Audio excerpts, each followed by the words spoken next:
양명학인데요. 성리학이 절대화, 형식화를 비판하죠. 성리학 비판 쪽에 있었던 학자들인데 대부분 소론학자들이 믿었습니다.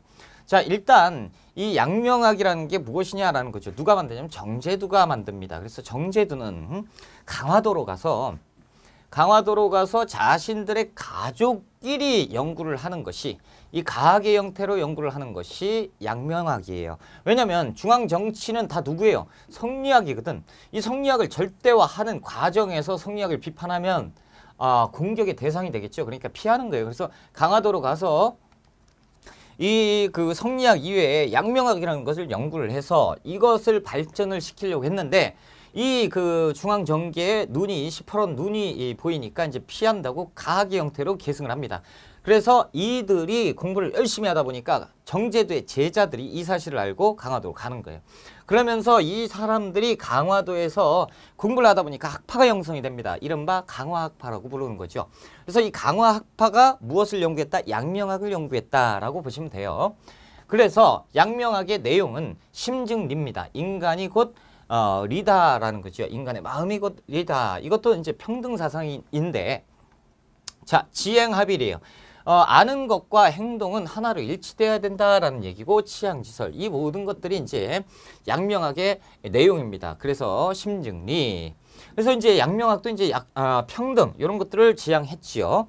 자, 그리고 영양 실학자들과 교류했고, 한마리 이후에 박은식, 정인보 이분들에 의해서 계승되기는 했다라는 거죠. 이 양명학의 한계가 있으니 뭡니까? 대부분 누가? 소론학자들이 연구를 했죠. 그러니까 중앙에 반영되기는 힘들었다라는 한계점이 있다라는 거예요. 자, 이제 실학을 봅시다. 실학. 실증적인 학문이죠. 자, 지금 보세요. 우리나라, 그러니까 이제 조선이 성리학 때문에 조선이 부패하고 있다라는 거죠. 그래서 성리학의 비판적인 입장에서 실증적인 학문을 연구해서 개혁을 해야 된다. 이런 내용들이 실학입니다. 17세기, 18세기 사회경제적 변동에 따른 사회개혁론이고, 대두는 이수광의 그 지복유설, 그리고 한백겸의 동국지리지, 이 내용이 나오면 실학과 관련이 있구나 정도만 보시면 돼요. 자, 내용까지는 아실 필요 없고, 확대 민생안정과 부국강병을 목표로 사회개혁론을 제시하는 것이 이들의 목표였고 이들의 연구였다라는 거죠. 그래서 중농학자와 중상학파로 나뉩니다. 자, 일단 중농주의, 농업 중심이고 이쪽은 상공업 중심주의입니다. 그래서 이 나라의 문제점과 그리고 개혁론이 농업 중심으로, 아니다, 상공업 중심으로 이렇게 가는 건데, 일단 보고 얘기를 합시다. 자, 중농학파는 목표가 뭐였냐면 이들의 공통점은 뭐예요? 지금의 사회는 문제점이 있다. 그러니까 이 문제점을 개혁해야 된다라는 쪽에서 시작되는 게 중농학파, 중상학파예요. 자, 이런 사회의 불안함, 그러니까 사회 병폐는 어디에 있냐면 농촌 사회의 불안정에 있다. 그러니까 농촌 사회를 안정시키는 것이 목표다라는 거죠. 그래서 계보가 유영원, 이익, 정약용 이런 쪽으로 학자들이 이제 발전을 합니다. 계보가 이어지는 것이고, 문제점, 그러면 현재 이 사회의 문제점이 어디에 있느냐라는 거죠. 대토지 소유에 있다라는 거죠. 일정 부분 맞는 부분이에요. 왜냐하면 이 사회의 그 부패한 사회가 이렇게 망가지게 된 이유는 대토지 소유에 있는데, 돈 많은 사람들이 자신들이 땅을 계속 사가지고 증가를 시키는 거예요. 그러다 보면 한편으로 보면 이 땅을 뺏긴 사람들이 있단 말이죠. 그게 농민이에요. 그럼 농민들이 계속 자기가 설 땅을 잃겠죠. 가진 자한테 뺏기니까. 그러다 보니까 이 사람들이 설 땅이 없으니까 자기를 농사 지을 수 있는 땅이 없어요. 그러니까 소작을 하게 되고, 소작료도 2분의 1을 막 뺏기고, 그러니까 어떻게 되는 거예요? 나 이거 요 상황에서도 세금을 내야 되고 힘들다. 그러니까 농촌 이탈하는 겁니다. 그러니까 문제가 생겼죠. 이 모든 문제는 대토지 소유에 있다. 그러니까 대토지가 아니고 농촌의 그 경작지를 분배를 다시 할 필요가 있다라는 거죠. 그러면 땅이 있는데 누가 농촌을 이탈하려고 하겠느냐라는 것이 중농학파예요. 해결책, 토지의 균등분배죠. 그리고 자영농을 육성하면 됩니다. 그러면 이탈을 안 할 것이고 도망을 안 갈 거예요. 지주제는 부정적이죠. 지금 설명드린 것처럼 지주제가 생기니 계속 불리는 거 아니냐. 자, 화폐 사용, 여기에도 부정적입니다. 돈은 또 돈을 낳고 이게 무슨 영향이 있느냐라는 거죠. 화폐 같은 거 때문에 뭐가 생겼어요? 이익이 뭐라 그래요? 패전론, 디플레이션 같은 거 사회에 생겨서 사회가 지금 문란해진 거 아니냐라는 거죠. 화폐 같은 거 필요 없이 농촌이 안정되면 제대로 사회가 돌아갈 것이다 라고 얘기하는 것이 중농학파예요. 자, 중상학파로 볼까요? 이용우생 북학파인데 적극적인 부국강병이 목표입니다. 그래서 유수원, 홍대영, 박지원, 박재가 이분들에 의해서 중상학파가 발전을 합니다. 자, 소극적인 경제 발전이 이 사회의 문제다라는 거죠. 봐라, 저기 서양 갈 필요 없이 중국만 봐도 얘들이 돈을 무시하지 않는다. 그러니까 상공업이 발전을 하고 기술이 발전함에 의해서 자본이 돌고 돌아서 나라가 부강해지는 건데, 우리는 중농억상이라고 해가지고 농업만 중요시하고 상공업을 이렇게 천시하니 경제가 돌아가겠냐라는 거죠. 그래서 상업 발전이 미약한 데부터 문제가 시작된다. 그러니 우리는 청나라 교육을 증가해서, 니들이 청나라에 가봤냐 이거죠. 청나라에 가보면 우리는 양반이라고 해가지고 팔짱 끼고 뒷짐지고 이렇게 생활하고 공부하는 게 먼저지만, 중국 애들은 양반들이 솔선수범해서 수레, 과학기술을 이용해서 돈을 벌고 있더라라는 거죠. 그래서 수레를 이용해서, 선박을 이용해서 돈을 벌고 있는데 우린 지금 뭐 하고 있느냐, 이런 거 배워야 될 거 아니냐라는 거예요. 그래서 지주제가 뭐가 나쁘냐라는 거예요. 지주제, 가진 자가 더 갚는 게 뭐가 나쁘냐라는 거예요. 자, 그렇다면 못 가진 자가 가진 자를 보고 배운다라는 거죠. 나도 열심히 하면 돈을 벌 수가 있어. 그러면 땅을 사고 나도 지주가 될 수가 있다라는 거죠. 이렇게 긍정적인 효과가 있는데 너무 반대하는 건 말이 안 된다라는 거예요. 화폐를 사용하는 거, 이걸 왜 막는 게 말이 안 되지. 화폐, 돈이 돌아야 경제가 돌 거 아니냐라는 쪽이 중상학파입니다. 둘 다 맞는 얘기예요. 그렇죠? 이 둘의 공통점은 뭡니까? 부국강병이죠. 그리고 민생 안정입니다. 그리고 농업을 진흥해야 된다라는 데 공통점은 있어요. 그래서 계보는 유이정, 유홍빡빡이라고 외우면 되죠. 그렇죠? 그래서 유영환, 이익, 정약용이 중농학파, 유홍빡빡이가 중상학파라고 기억하시면 되고, 유씨가 둘인데요. 괜찮아요. 먼저 사람이니까 형이에요. 유영환 됐다라는 거예요. 넘어갑시다. 자, 자세히 한번 봐봅시다. 이제 중농학파를 공부할 거예요.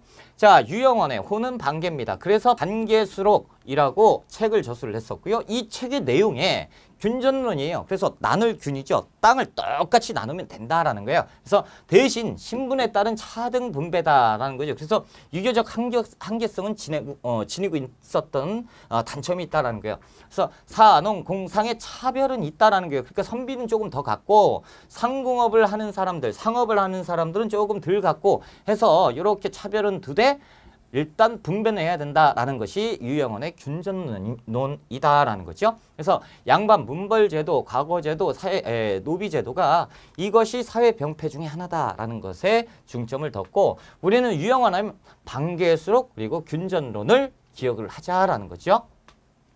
자, 이제 이익입니다. 이익의 호는 성호예요. 그래서 성호사설이에요. 그리고 학파가 성호학파고, 이제 이해가 되실 겁니다. 그래서 이익은 성호사설, 그러니까 이익이 막 얘기한 거를 묶은 것이 이 성호사설이겠죠. 성호가 이익이니까. 그리고 이제 곽우록도 저술을 했고, 자, 일단 한전론입니다. 영업전은 법으로 매매를 금지하고 나머지 토지만 매매를 허용하자는 주장인데, 이게 도대체 무슨 얘기냐라는 거예요. 자, 이익은 얘기하죠. 중농학파이기 때문에 자영농 육성입니다. 그러니까 농민이 땅이 있어야지 없으면 안 된다라는 쪽이잖아요. 자, 그렇다면 이렇게 보자. 지금 문제점은 왜 생겼냐면, 농민들이 자기가 가지고 있었던 땅을 그냥 무지막지하게 다 팔아버린 거야. 그러니까 먹고 살 게 없죠. 그러니까 소작농도 안 되면 이탈하게 되고 이런 문제가 생긴 거니까, 다시 얘기해서 농민들이 자신의 땅을 가지면 된다라는 거예요. 간단하죠? 그러기 위해서 제한을 해야 된다라는 거예요. 땅을 제한을 하자라는 거예요. 자, 영원히 업으로 할 수 있는 땅이라고 해서 영업전인데, 이 영업전은 뭐냐면 한 4가구가 있잖아요. 4명의 식구가 있어요. 아버지, 어머니, 뭐 아들, 딸 이렇게 있으면 4식구가 먹고 살 수 있는, 자급자족을 할 수 있는 땅, 요거를 영업전이라고 해서 놓자라는 거예요. 요것은 절대 팔 수 없게 제한하자라는 거죠. 그래서 매매를 제한하는 영업전 뺀 나머지 이 땅은 팔 수 있게 하자라는 거죠. 그러면 다 팔 수 있대. 이건 못 파니까 절대적으로 다 판다 해도 농민들이 먹고 사는데 지장은 없을 것이다. 이것이 이익의 한전론이에요. 일정 부분 맞는 얘기다라는 거죠. 그래서 한전론, 그래서 시험에 많이 나오는 것이 이익의 한전론이에요. 육두론도 있습니다. 육두론, 사회 병폐 6가지. 이게 사회를 병들게 하고 있다라는 건데 경우에 따라서 뭐 육좀론이라고도 하지요. 그래서 벌레 먹는 거. 그렇죠? 6가지 사회를 좀먹는 6가지가 있는데 노비제도, 과거제도, 양반 문벌제도, 사치와 미신, 그리고 승려, 게으름 이 6가지가 사회를 좀먹고 있다라는 거죠. 그러니까 이 사회 이 6가지를 개혁을 해야 된다라는 것이 육두론, 육좀론 이게 주장이었다라는 거예요. 기타 화폐 폐단을 지적해서 패전론도 주장을 했었다라는 건데 우리가 이제 유형을 하면 반개수록 그리고 균전론, 이익하면 성호사설, 과구록, 한전론, 그리고 육두론 이렇게는 반드시 기억을 하자라는 거죠.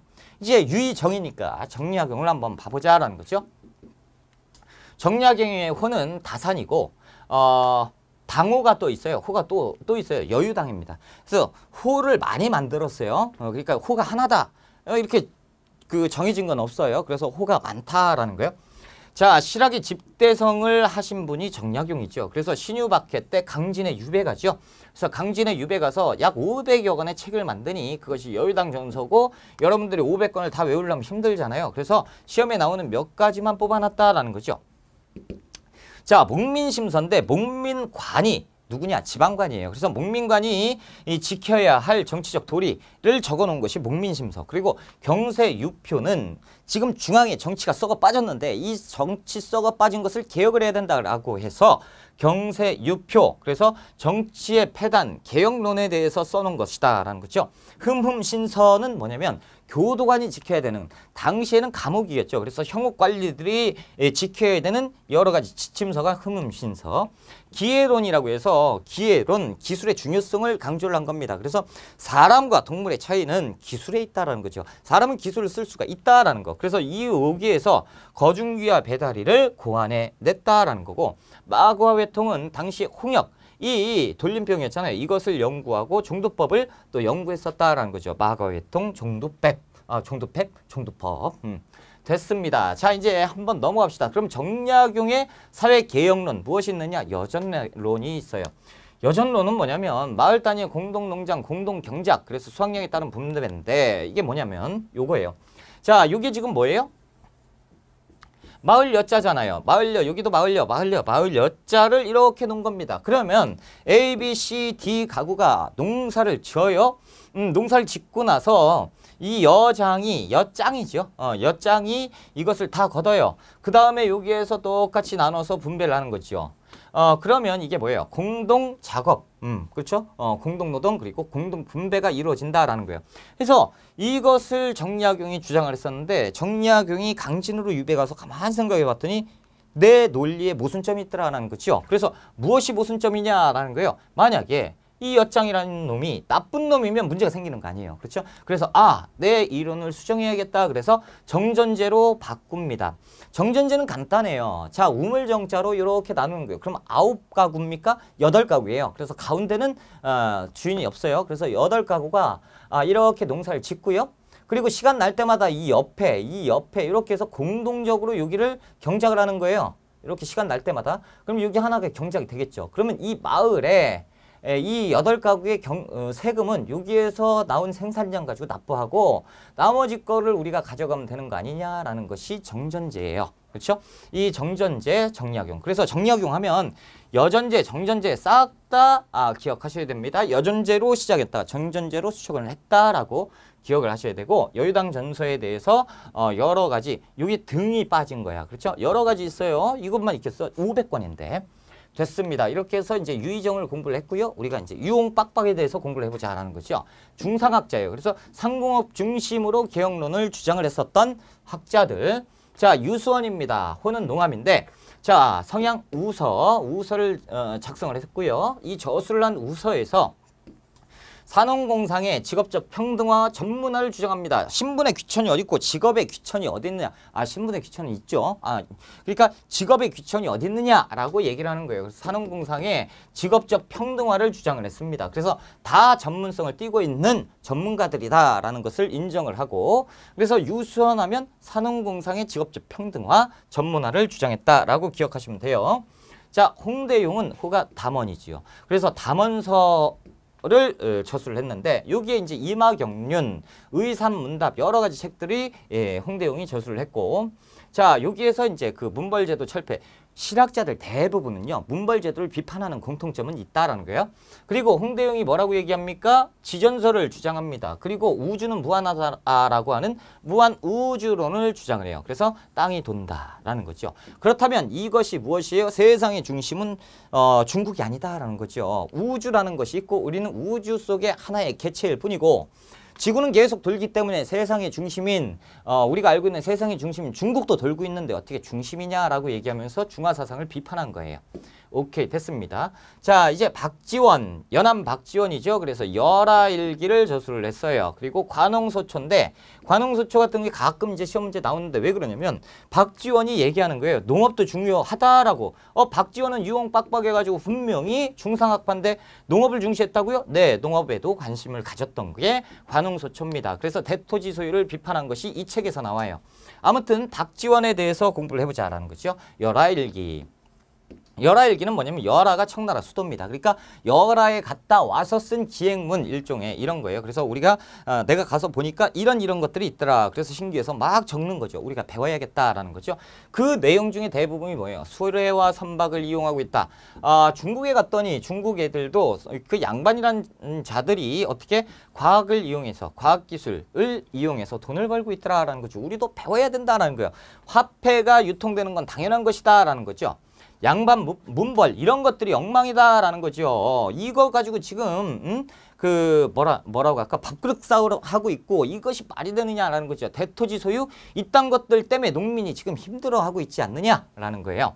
그래서 양반들 니들이 뭐 하는 게 있냐라고 하면서 비판을 하는 거죠.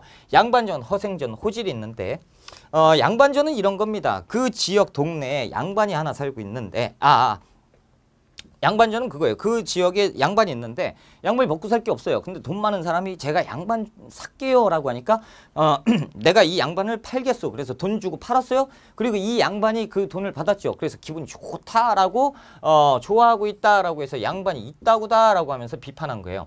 허생전은 아시지요? 그래서 허생이 그 안사람이 바가지를 막 긁으니까 내가 돈 벌어올게. 그래서 가서 독점적 도매 상행위를 하고 몇 배 이익을 얻어서 부자가 됐다 이런 내용이고 호질 같은 경우는 양반이 A라는 그 동네에 신망 있고 뭐라고 해요? 지역 유지인데 깔끔한 선비인데 양반인데 이 양반이 밤만 되면요 과부 댁에 들어갑니다. 그래서 과부하고 정을 통하고 막 그런 그 이중적인 생활을 해요. 그걸 비판하는 건데 이 과부집에서 저녁에 이렇게 지내고 있는데 동네 사람들이 와가지고 여기서 구멍을 뚫고 막 쳐다보고 있더라라고 하는 거죠.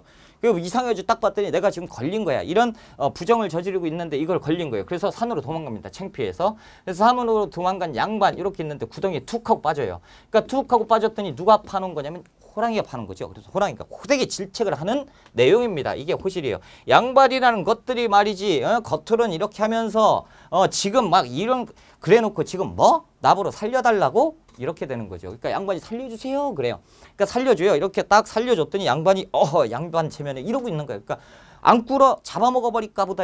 그래서 꿇어놓고 이렇게 질책을 하는. 그러니까 호랑이한테 혼나고 있는 양반들의 모습. 이게 뭐예요? 지금 양반 자체가 지금 엉망진창이라고 비판하고 있는 거고 이것은 한글이 아니고 한문소설로 적어놨다라는 거죠. 제가 이렇게까지 말씀드리는 건 중요하기 때문이에요. 자, 박제가입니다. 자, 박제가는 호가 초정인데 박지원의 제자예요. 스승님을 따라서 똑같이 합니다. 자, 이 이름 자체가 북학의예요. 책 저술을 했는데 북학이. 벌써 이름에서 뭐예요? 북학이죠. 북학, 북쪽 약문을 공부하자라는 거죠. 청문물의 적극적인 수용이고 스승님이 말씀하신 것처럼 내가 가보니까 수레와 선박에 이용하고 있더라. 당연히 중요하다라는 거죠. 그래서 스승님과 똑같이 주장을 하는 것이 수레와 선박의 이용입니다. 자, 그래서 수레와 선박의 이용은 박지원과 박제가 똑같이 얘기했다라고 보시면 되겠어요. 자, 그리고 특징적인 건 소비를 권장한 건데 이래서 시험 문제 엄청 많이 나오는 거예요. 박제가가. 절약보다 소비를 권장한다라는 거지. 이거는 완전히 중앙정부에 있었던 관리들에게 반발하는 거예요. 분명히 성리학적 유교, 성리학적 경제관, 유교적 경제관에서는 무엇을 중요시합니까? 소비 이런 건 하면 안 된다라는 거죠. 싼것들이 하는 것이고 검소한 생활을 해야 된다라고 얘기를 하고 있는데 지금 뭐라 그래요? 소비를 주장하고 있다라는 거죠. 여기 한번 볼까요? 비유하건대 재물은 대체로 생과 같은 것이기 때문에 퍼내면 차고 버리면 말라둔다라고 얘기를 하고 있어요. 그러니까 우물물을 안 퍼내고 그대로 놓으면 썩어 빠진다라는 거죠. 그럼 못 쓰게 되고 다 버리게 된다라는 거예요. 그 화폐 이런 것도 마찬가지다라는 거죠. 적정 부분 소비를 해야 화폐가 돌고 경제가 발전을 하는 것이다 라고 얘기하는 것입니다. 그래서 전략보다 소비를 권장했다. 어디에 비해서? 우물물에 비유해서. 그래서 사료로 엄청 많이 출제되는 것이 박제가. 자, 이렇게 해서 중농학파와 중상학파를 알아봤습니다. 영양 볼까요? 실증적인 학문이지요. 민족적인 학문이고 이 모든 것들이 이제 개화사상으로 발전이 되지만 한계가 있어요. 중앙정기의 반영은 못 됐다라는 거죠. 안타깝다라는 거예요. 자, 이제 국학 연구에 대해서 공부를 해볼게요. 여러분, 국학이라는 게 뭐죠?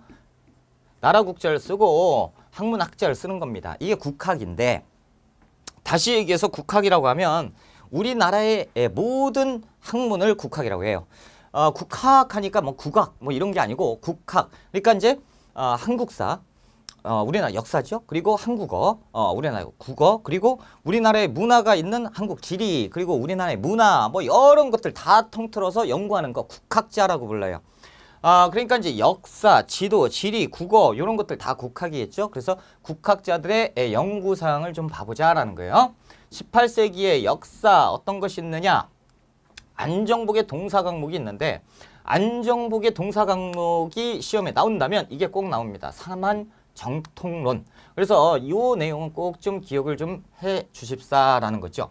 단 발해고의 유득공의 발해고 정도를 알고 요걸 외웠다면 요걸 보시고 요걸 못 외웠다 그러면 요거부터 외우시라는 거죠. 왜? 빨간색 파란색이잖아.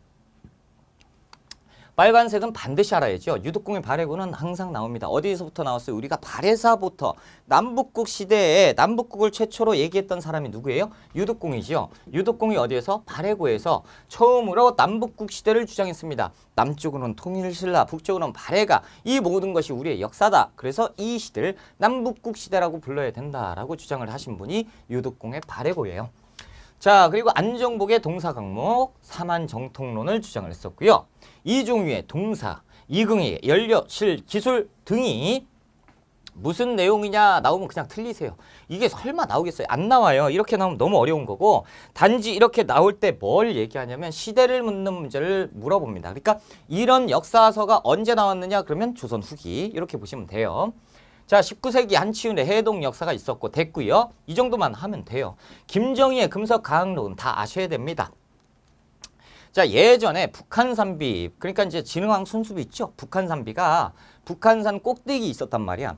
그러니까 이제 그 당시에는 북한산에서 그 한양을 내려다 보면, 서울을 내려다 보면 한눈에 싹 다 보였습니다. 그러니까 이제 이게 예전에 태조 이성계가 한양으로 천도를 했잖아요. 한양으로 천도할 때 천도하기 위해서 이제 무학대사를 보내요. 그래서 무학대사가 쫙 보고 여기가 괜찮습니다. 그리고 한양으로 딱 얘기를 하거든. 그 이성계가 이거 괜찮다. 한양으로 천도하자. 그래서 2년 뒤에 천도를 하는데 그 무학대사비로 알고 있었어요. 조선 후기까지. 근데 김정희가 올라가서 비석을 딱 봤는데 좀 이상해. 그래서 탁본을 딱 떠요. 집에 가서 연구를 해봤습니다. 자, 연구를 해봤더니 이게 아니네. 이게 아니잖아. 그래서 무학대사비가 아니고 이거는 더 훨씬 이전이었던 6세기 신라 진흥왕이 한강을 점령했다라는 것을 써놓은 이것이 신라 땅이다. 진흥왕 순수비였구나. 라는 내용이 적혀 있었습니다. 그래서 시험 문제 잘 나와요. 김정희 하면 금석가항록, 진흥왕 순수비임을 밝혔다라는 거죠. 이걸 가지고 탁본 따가지고 글자, 비석을 연구한 거 금석학이라고 부릅니다. 그래서 금석가항록은 시험 문제 잘 나오는 거고 지도에 대해서 공부를 해보자라는 거죠. 동국지도 영조 때 정상기가 그래서 최초로 백리척입니다. 이 이상 이하도 안 나와요. 딱 여기까지만.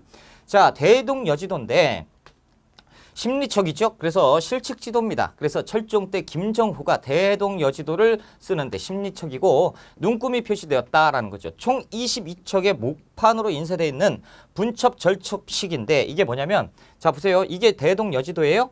지금 보면 쬐깐하죠. 22m, 17m예요. 엄청나게 큽니다. 그래서 이게 22첩이에요. 그러니까 이거를 목판을 이렇게 딱딱딱 접으면 이렇게 해가지고 들고 다닐 수가 있는 거예요. 이게 분첩 절철식이고 여기에 보면 이렇게 해서 기호가 표시가 되어 있습니다. 우리나라 최초의 기호가 표시되어 있는 지도다라는 거예요. 그리고 이제 산맥, 하천, 포구, 도로망 여기 싹 다 있는데 점으로 찍어놨죠. 심리척. 이것이 대동여지도다라는 거예요. 자, 지리서 보면 역사 지리서에서 300점의 동지리지, 정약용의 아방강이었고 김정호의 대동지지 요게 나오면 언제라고? 조선 후기라고요. 내용 그렇게 알 필요 없고요. 이것만 아시면 돼요. 자, 이중환의 택리지죠. 그래서 이중환의 택리지는 인문 지리서로서 그 동네의 자세한 내용, 하물며 그 동네 사람들의 인심까지 적어놨던 인문 지리서의 이중환의 택리지입니다. 자, 국어는 신경준의 훈민정음 운해 그리고 유연문지 이 보는 고금 성립인데 아직 시험 문제 제가 본 적은 없어요. 그래서 외우진 마라. 하지만 이런 단어는 지금 제가 읊어드렸잖아요. 여러분도 봤고 그러니까 이게 나오면 조선 후기구나 정도는 아시면 되겠습니다. 이수광의 지복유설, 이익의 성호사설, 서유구의 임원경제지, 홍봉한의 동국문헌비고 요건 나온 적이 있고 그래서 요 정도만 공부를 하시면 됩니다. 그래서 이렇게 되는 것이 뭐다? 조선 후기다라고 보시면 됩니다. 자, 이제 좀 넘어가서요. 서양 문물을 한번 봅시다. 17세기 베이징에 서양 선교사가 있었단 말이죠. 그래서 이 선교사 접촉한 중국 왕래의 사신들에 의해서 조금씩 들어옵니다. 국내학자로 이광정이 고려만국전도를 갖고 오는데 이건 모르면 안 되죠. 그래서 고려만국전도가 이렇게 생긴 거죠. 마테오 리치의 고려만국전도인데 자, 세상의 중심, 여기 중심이잖아. 딱 중심에 중국 있나요? 없죠. 중국 이쪽에 있어요. 그리고 중국보다 더 큰 아프리카도 있고요. 그리고 아메리카도 이렇게 있는데 어떻게 세상의 중심이 중국이냐라고 비판의 대상이 됐던 것이 고려만국 전도고요. 그리고 이제 정도원 됐고 벨테브레가 등장을 합니다. 그래서 제주도에 표류하는 네덜란드 사람이죠. 그래서 훈련도감에 소속됩니다. 이게 뭐냐면 벨테브레가 제주도에 표류를 해요. 꽝. 그래서 이제 제주도에서 표착됐는데 외국인이 표착됐잖아. 그러다 보니까 이제 배 만들어서 이제 그 조선의 관군들이 벨테브레 너 그 지금 외국인이 왔으니까 여기에서 이제 극진 대접해요. 밥 먹고 뭐 하고 막 이렇게 하다가 벨테브레가 이제 집에 가고 싶다. 근데 배가 없잖아요. 그러니까 배를 뚝딱뚝딱 만들고 여러 가지 했는데 못 가. 그러니까 관군들이 그래요. 조선 관료들이 야, 너 가는 거 포기하는 게 어때? 못 가. 아, 그래? 알았어. 그래 포기하고 귀화를 해요. 그래서 이제 조선 사람이에요. 조선 사람. 귀화하고 이름, 조선 이름이 있어요. 박연희. 우리나라 사람이에요. 이제 귀화했으니까 한국 사람으로 돼요. 그 다음에 무과에 급제해요. 그런 다음에 시험을 봐. 무과. 그래서 무관. 그러니까 양반이에요. 벤테프가 박연으로 양반이 돼요. 파란 눈에 양반이 되고 훈련도감에 소속돼서 서양식 화포 있죠? 이런 것들을 알려줍니다. 그래서 우리 훈련도감 소속에서 훈련원 교관으로 활동을 하는 사람이에요. 그리고 조선 여성과 홍인에서 일남일녀를 두었던 우리 한국 사람 박연이다라는 거죠. 그래서 인조 때 이제 표류됐다는 거. 하멜인데 인조가 아니고 효종 때예요. 자, 제주도에 똑같이 표착됩니다. 조선 정부에서 야, 이 외국인하고 대화 안 되지. 박연을 보내라고 해서 박연이 갑니다. 벨테브레가 하멜을 만났어요. 하멜이 엄청나게 반가울 거 아니야. 지금 말도 안 되고 막 대화도 안 되고 있는데 우리나라 사람을 만났으니까. 근데 박연이 빡 얘기하다가 눈물 뚝뚝 흘려요. 왜? 자신의 네덜란드 말을 까먹었어요. 이제 조선 사람이다 보니까 25년 동안 있다 보니까 까먹어버렸어. 그래서 뭐라고 하는지 모르겠어요. 그래서 아이고 둘이 실망하고 있는 이 모습인데 하멜을 자주 만났습니다. 하멜을 자주 만나다 보니까 벨테브레도 내 옛날 모국어가 생각이 나서 술술술 해가지고 하멜을 통역했다라는 이런 기록이 있기는 해요. 아무튼 벨테브레와 하멜이 이렇게 만났었다라는 거죠. 근데 하멜은 배를 만들어가지고 일본까지 갑니다. 그래서 일본까지 가서 일본에서 도착하니까 일본에서는 하멜을 굉장히 극진히 대해주고 그리고 일본에서 하멜이 네덜란드까지 돌아가는 걸 도움을 줍니다. 그러니까 하멜이 이제 집에 가서 쓴 게 하멜 표류기예요. 자, 이 하멜 표류기의 내용은 조선이라는 나라가 등장을 하겠죠. 그래서 하멜 표류기는 조선이 등장을 했던 그러니까 서양의 조선이라는 나라의 사정을 알려줬던 책이다라는 거죠. 하멜 표류기. 됐습니다. 과학기술 천문학인데 김성문이 있어요. 그래서 지전설 있죠. 이 지전설을 최초로 주장한 사람이 홍대용이 아니고 김성문입니다. 아무튼 김성문이 맨 처음에 주장을 하고요. 그리고 홍대용이 무한 우주론을 주장해요. 우주는 무한하다라는 거죠. 그래서 김성문과 함께 이렇게 주장을 했고 자, 홍대용의 지전설 이렇게 보면 혼천이가 나오죠. 그래서 이게 이제 홍대용의 혼천이다라는 거죠. 그래서 중화사상을 비판했다라는 거죠. 자, 역법 한번 볼게요. 서양 선교사 아담 샬이 만든 시언력이 있어요. 이것을 김육이 도입을 합니다. 김육 하면 대동법이지요. 그렇죠. 대동법. 그래서 시언력 도입 요렇게만 이제 보시면 되고요. 기하 원본 도입, 유클리드 기하학 요런 게 있었고 됐어요. 홍대영 주의 수용 요런 것들 수학 정리한 거 요거 됐고 반드시 알아야 되는 건 의학서적이죠. 꼭 외워야 돼요. 그래서 광해군 때 허준이 편찬한 왕명으로 편찬했지요. 그래서 동의보감. 그래서 전통 한의학 백과사전이 동의보감이고 인조 때 허임이 다 허씨예요. 그렇지? 허임이 침구경험방 뭐예요? 침자가 들어갔잖아. 침구술을 집대성한 책이 침구경험방. 영조 때 정약용이 마과외통입니다. 그래서 종도법을 연구를 했어요. 그래서 박재화와 함께 연구했던 마과외통. 그리고 고종 때 이재마가 사람의 그 체질을 4신분 네 종류로 태양인, 음인, 소양인, 소음인 네 종류로 분류해서 여기에 맞게끔 치료법을 저술한 동의수세보험. 그렇죠? 요렇게 해서 섞어낼 때 딱 좋아요. 그래서 요것을 우리가 꼭 좀 기억을 좀 해줬으면 좋겠다라는 거고 정약용의 거중기. 그래서 수원 화성 건축할 때 썼고요. 배다리 주교. 자, 요거 한번 볼게요. 자, 거중기. 요것이 이제 이 물건을 이렇게 도르래로 올려서 이렇게 무게로 해서 성을 쌓았다라는 거죠. 이게 거중기고 정약용이 고안했고요. 이 배다리예요. 배다리가 이게 지금 이렇게 있는 게 다 배입니다. 그래서 배를 이렇게 횡령으로 이은 거예요. 이렇게 이어서 그 한강 상류 쪽에서 이동할 때 배를 이어서 여기에서 나무로 이렇게 여기 파가지고 홈을 파서 이렇게 끼웁니다. 이렇게 끼우고 그리고 나서 여기에 판을 딱 붙이는 거예요. 쇠사슬로 잇고 판을 딱 부어서 여기에서 왔다 갔다 한 다음에 왕의 행차가 끝나면 싹 다 걷어내면 되죠. 이것이 배다리. 그래서 이 두 가지가 나오면 정약용 됐습니다. 자, 농서는 농가 집성. 그래서 효종 때 신속이 이양법에 대해서 얘기를 했고요. 자, 상업적 농업, 산림 경제. 그러니까 지금 보면 농가 집성, 산림 경제, 그리고 임원 경제지 이런 것들이 다 조선 후기의 농법서다라고 보시면 되겠습니다. 자, 그리고 이제 우리가 조선 후기에 빼먹으면 안 되는 게 서민 문화죠. 배경 일단 조선 후기라고 하면 서민이라고 하는 것, 서민 이퀄 양반이 될 수도 있어요. 그렇죠? 왜? 서민은 잠재적 양반이잖아요. 그러니까 이제 돈 있으면 양반이 되잖아. 그러니까 이제 서민 의식이 굉장히 높아집니다. 나랑 A랑 B랑 친구였어. 그런데 A가 신분이 올라져서 양반이 됐어요. 그러면 친구니까 너 양반이니까 꿇어 이렇게 써. 서로 친구인 척. 양반과 상민 구분은 지었지만 친구인 척 같이 지낸단 말이죠. 이런 경우가 이제 조선 후기에 있었단 말이에요. 그러니까 이런 경우에서 서민들은 자연스럽게 의식 수준이 올라갑니다. 그렇죠? 그래서 서민 문화가 발전을 하는데 상업과 농업 생산력의 증대로 서민의 경제적 신분적 지위가 향상되고요. 그리고 양반 이따위 것들 말이야. 지들 겉으로는 그렇지만 저녁에는 딴짓하고 이런 위선적인 모습을 비판했고 부정, 비리 이런 것들 풍자하고 고발하는 이런 문화들이 꽃피게 됩니다. 이것이 조선시대, 조선 후기에 있었던 서민 문화예요. 판소리죠. 그래서 서민 문화의 중심 19세기 후반 신재유가 판소리를 정리를 합니다. 그래서 춘향가, 심청가, 승보가, 적벽가, 수군가 뭐 이렇게. 자, 그리고 탈놀이죠. 탈 쓰고 이제 연극하는 거. 그리고 산대놀이라고 하는데 가면 쓰고 혹은 가면 안 쓰고 무대를 만들어서 거기서 공연을 하는 산대놀이. 그리고 이제 이런 것들이 사회적 모순을 또 풍자하는 역할도 했었고요.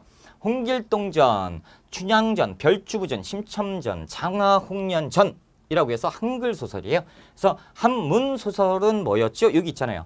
양반전, 허생전, 호질, 박지원의 한문 소설이고 여기는 한글 소설은 이렇게 홍길동전, 별주부전, 심청전 이런 것들이 등장을 하면 언제다? 조선 후기다라는 거죠.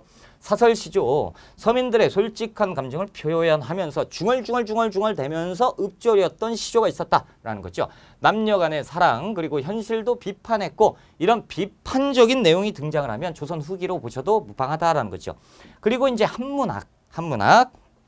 상류층은 중인층이 많았습니다. 그래서 역관이나 서리, 그리고 이제 서민들, 특히나 중인들은 시사를 조직해요. 시사라고 하면 시동호회입니다. 그래서 시를 서민들이 막 시조 막 쓰고 읊조리긴 좀 그렇잖아요. 그래서 중인들이 시 동호회를 만들고 그리고 시사로 많이 다녔습니다. 그래서 풍자 시인도 등장을 했는데 김삿갓, 우리가 그 김삿갓은 많이 들어봤잖아요. 삿갓을 쓰고 다녔던 김병헌이 이제 그 김삿갓의 본명인데, 이분은 그 왜 삿갓을 쓰고 다녔냐면 예전에 이렇게 이제 풍자 시인이잖아. 그 시대의 현실을 비판하고 양반들을 비판을 했어요.